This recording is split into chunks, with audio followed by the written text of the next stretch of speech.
Hello，大家好，今日呢就係由珠海上去廣州，同大家介紹下。今日呢就試下坐呢個一等座，大概1個鐘到啦。珠海站呢就係介乎青茂口岸同埋拱北嘅中間嘅。入到嚟呢就睇一睇究竟喺邊一個閘口檢票咯。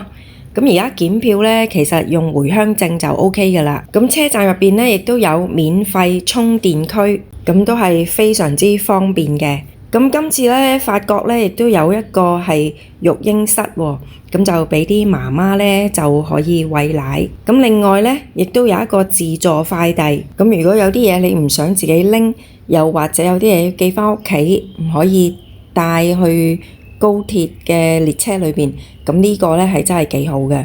嗱，呢個就係個車廂啦。一等座呢就坐得比較舒服嘅。有啲個別嘅智能列車呢，個座位呢就有呢啲咁嘅符號，代表咩呢？綠色燈呢就即係話全程都冇人坐，而紅色燈呢即係話現在係有人坐，橙色燈呢就即係代表將會有人坐。而家座位上面呢就有個掛鈎可以掛嘢，而上面嗰個手柄呢就嚟轉方向嘅，即係成排要走出嚟呢，跟住調轉個頭咁樣咯。而車上面都有個腳踏，好方便，好舒適。而座位下邊呢就有個叉電，就都可以叉啲電話。而一等座呢亦都有一個零食盒。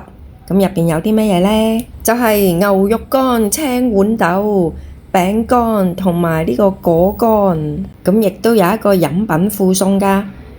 你可以選擇果汁啦，或者汽水或者水都得㗎。話咁快就嚟到呢個廣州南站啦。呢個旅程呢就單人呢就90蚊，就係一個唔錯嘅體驗啊。喺廣州南站呢就非常之大嘅，而佢嘅指示呢都清晰嘅，就分開東門同埋西門。網約車通常都係東門㗎喇，不過呢行出去其實都要行一段路嘅，大概10分鐘到啦。OK， 今日介紹就到呢度啦，多謝大家按讚、分享、訂閱，歡迎大家打賞，拜拜。